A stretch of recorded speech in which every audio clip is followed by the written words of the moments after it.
কৃষ্ণ বন্ধুরা, আগামী 10ই মে 27শে বৈশাখ শুক্রবার দিন সম্পূর্ণ হবে এ বৎসরের অক্ষয় তৃতীয়া। আর অধীর আগ্রহে আমরা প্রত্যেক বছর এই দিনটির জন্য অপেক্ষা করে থাকি। বন্ধুরা, শুধুমাত্র বৈশাখ মাস নয়, বছরের অন্যতম এক শ্রেষ্ঠ দিন হিসেবে গণ্য করা হয় এই অক্ষয় তৃতীয়া দিনটিকে, যে কারণে বিভিন্ন প্রকার শুভ ও মাঙ্গলিক কাজগুলি এই দিনেই করা হয়ে থাকে।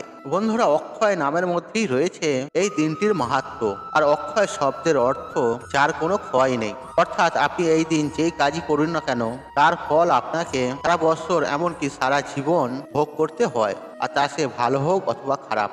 বন্ধুরা, আজ এই ভিডিওর মাধ্যমে আপনাদের সাথে ব্যক্ত করব আর এই বছর 1431 বঙ্গাব্দ 2024 সালে এই অক্ষয় তৃতীয়া তিথি কবে এবং কখন পড়েছে, আর অক্ষয় দিনের দিন আমাদের কি করা প্রয়োজন, এবং এই দিন যদি আপনি কোনো পূজা বা কোনো শুভ মাঙ্গলিক কাজ করতে চান তাহলে কোন সময় আপনি করবেন, এবং সর্বোপরি অক্ষয় তৃতীয়ার দিনটি কেন এত গুরুত্বপূর্ণ এবং এর মাহাত্ম্য কি। নমস্কার বন্ধুরা, প্রাচীন জ্ঞান টিপসে সবাইকে অনেক অনেক আন্তরিক শুভেচ্ছা ভালোবাসা। বন্ধুরা, আমি আশা করছি আপনারা সব ঈশ্বর বা ভগবানকে ভালো আছেন এবং সুস্থ আছেন। বন্ধুরা, আপনাদের কাছে একটি ছোট্ট রিকোয়েস্ট, আপনারা ভিডিওটি স্কিপ না করে শেষ পর্যন্ত দেখুন, এবং ভিডিওটি দেখে উপকৃত হলে ভিডিওতে একটি লাইক করে ভিডিওতে জয় মা লক্ষ্মী লিখে কমেন্ট অবশ্যই করবেন, এবং যতটা পারবেন বন্ধু বান্ধব আত্মীয়জনদের সাথে শেয়ার অবশ্যই করবেন, যাতে এইরূপ ভিডিও দেখে তাদেরও উপকৃত হন এবং আপনাকে ধন্যবাদ জানান। বন্ধুরা, মহাভারতের তথ্য অনুসারে দ্বাপর যুগের ভগবান শ্রীকৃষ্ণের সুদামা নামে এক দরিদ্র ব্রাহ্মণ বন্ধু ছিলেন। আর সুদামা একদিন ভুলবশত কৃষ্ণের সমস্ত খাবার খেয়ে ফেলেছিলেন।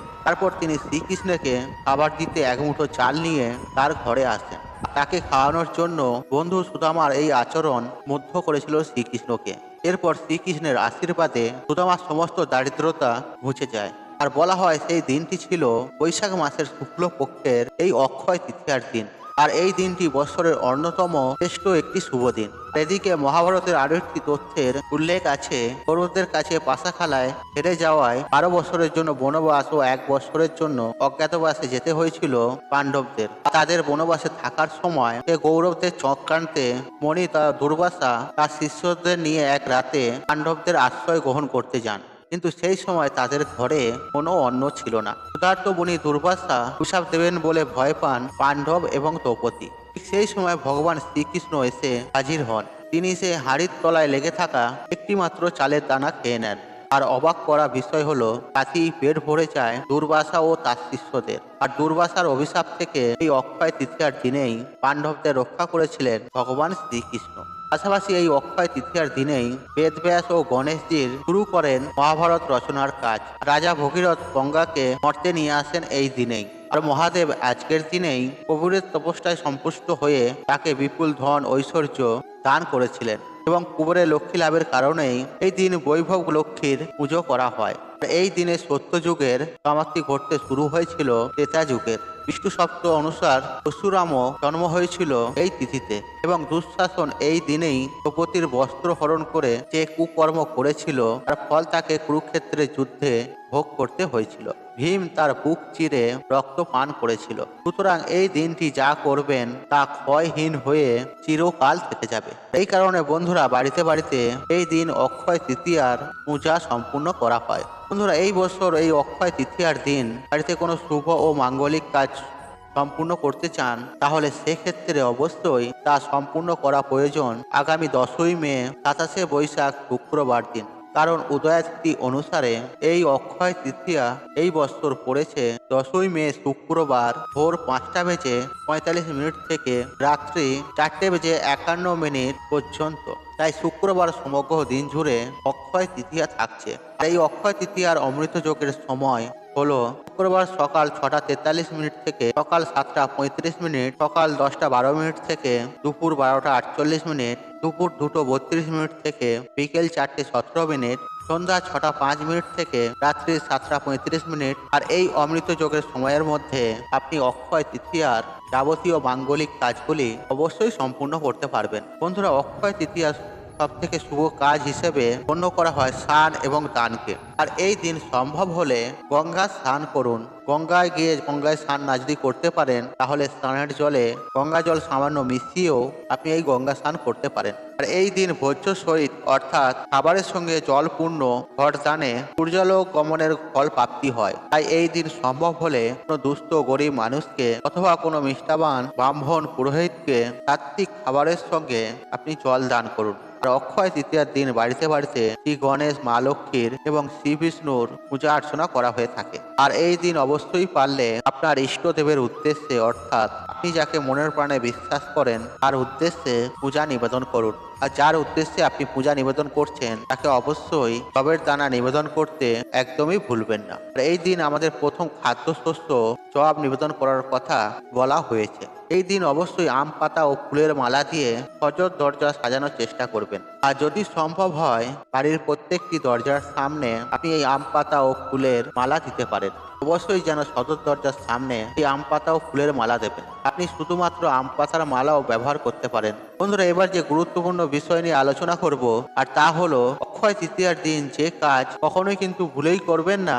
আর তা হলো প্রথমত কোন শাস্ত্র ও ধর্মগ্রন্থকে কখনোই কোনরূপ অবহেলা করবেন না। তা সে আপনার নিজের ধর্ম হোক বা অন্য কোনো ধর্ম হোক, কোনো প্রকার কোনো ধর্ম বা শাস্ত্র গ্রন্থকে কোনরূপ কোনো অবজ্ঞা কিন্তু এই দিন কখনোই কিন্তু করতে যাবেন না। কারণ এই রূপটা করলে এর পাপ কিন্তু আপনাকে অনন্তকাল বহন করতে হবে। বন্ধুরা, দ্বিতীয়ত এই দিন কোনো অবস্থায় কোনো ব্যক্তিকে কোনরূপ কোনো কটু কথা বলবেন না। আর এই দিন যদি কোনো ব্যক্তিকে আপনি কথার দ্বারা আঘাত করেন আর সেই আঘাত কিন্তু আপনার ক্ষেত্রেও প্রত্যাঘাত হিসেবে আসবেই আসবে। আর তাই এই দিন যথাসম্ভব চেষ্টা করুন মৌন থাকতে, অর্থাৎ প্রয়োজনের অতিরিক্ত কখনোই কিন্তু এই দিন কথা বলবেন না। আর কখনোই কিন্তু এই দিন রেগে যাবেন না এবং দুষ্ট হয়ে এমন কোনো কাজ করে ফেলবেন না যাতে আপনাকে পস্তাতে হয়। কারণ অধিকাংশ ক্ষেত্রেই যখন কোনো মানুষ তার ক্রোধ নিয়ন্ত্রণ করতে পারে না আর তখনই সে নানারূপ উল্টোপাল্টা কাজ করে থাকে। তাই অবশ্যই বন্ধুরা এই দিন নিজের বাক সংযম করার চেষ্টা করুন এবং নিজেকে নিয়ন্ত্রণ রাখার চেষ্টা করুন। বন্ধুরা, তৃতীয়ত এদিন ভুলেও কোনো অভুক্ত ও ভিখারি মানুষকে খালি হাতে ফিরিয়ে দেবেন না। এটা কিন্তু সব থেকে খারাপ বিষয়। এই দিন যদি আপনার বাড়ির আশেপাশে কোনো অভুক্ত মানুষ আসে বা কোনো ভিখারি আসে, চেষ্টা করুন আপনার সাধ্য সামর্থ্য অনুযায়ী তাকে কিছু দান করতে। যদি সম্ভব হয় অন্য দিন না হলে আপনি 1টি বা 2টি টাকাও দিতে পারেন, কিন্তু কখনোই কোনো অবস্থায় কোনো ভিখারিকে খালি হাতে এই দিন ফিরিয়ে দেবেন না। আর চেষ্টা করুন এই দিন বাড়ির আশেপাশে কোনো দুস্থ ব্যক্তিকে সাহায্য প্রদান করতে বা অন্ন তুলে দিতে। এই দিনের কাজ কিন্তু আপনার অক্ষয় হয়ে থাকবে। তাই বন্ধুরা, দুস্থ মানুষদের সেবা এবং নিজের আপনজনদের হাসি ফোটানোর জন্য যে যে কাজ করা প্রয়োজন অবশ্যই কিন্তু এই দিন আপনি করুন। বন্ধুরা, 4 নম্বর বিষয়, আর এই দিন কোনো অবস্থাতেই কোনো নেশা জাতীয় দ্রব্য গ্রহণ করবেন না। কারণ এই নেশা জাতীয় দ্রব্য গ্রহণ করার মাধ্যমে মানুষ অনেক সময় নিজেকে নিয়ন্ত্রণ করার ক্ষমতা সম্পূর্ণরূপে হারিয়ে ফেলে। যে কারণে এই দিন কিন্তু কোনো এই নেশা জাতীয় দ্রব্য যেমন ধরুন মদ্যপান, বিড়ি, সিগারেট, তামাকু আর এগুলো থেকে সম্পূর্ণরূপে কিন্তু দূরে থাকবেন। আর এই দিন চেষ্টা করুন সূর্যোদয়ের আগে ঘুম থেকে উঠতে। আর খুব দেরি করে কখনোই কিন্তু এই দিন ঘুম থেকে উঠবেন না। এবং এই দিন অবশ্যই নিরামিষ আহার গ্রহণ করুন এবং সকাল সকাল স্নান পর্ব সেরে নিয়ে নিজেকে সর্বদাই পরিষ্কার পরিচ্ছন্ন রাখুন। আর এই দিন অন্যের ক্ষতি করা বা ক্ষতি সাধনের চিন্তা করা এই সমস্ত কাজ থেকে নিজেকে দূরত রাখুন।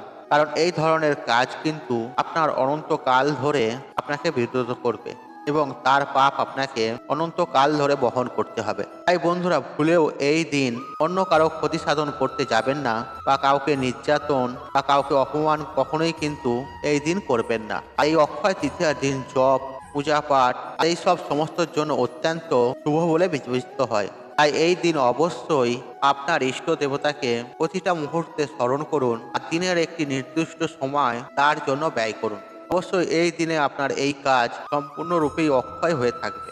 তাই বন্ধুরা, চেষ্টা করুন এই দিন সকালবেলায় অথবা সন্ধ্যাবেলায় অথবা পূজার সময় যে কোনো একটি সময় আমাদের বৈদিক শাস্ত্রে উল্লেখিত যে কোনো একটি মন্ত্র 108 বার জপ করুন। আর এক্ষেত্রেও আপনি মহামৃত্যুঞ্জয় মন্ত্রটি জপ করতে পারেন, অথবা গায়ত্রী মন্ত্রটি জপ করতে পারেন, অথবা খুব সহজ সরল কৃষ্ণ মন্ত্রটিও আপনি জপ করতে পারেন। তবে যখনই আপনি মন্ত্র জপ করবেন আর তখন 108 বার অবশ্যই জপ করবেন।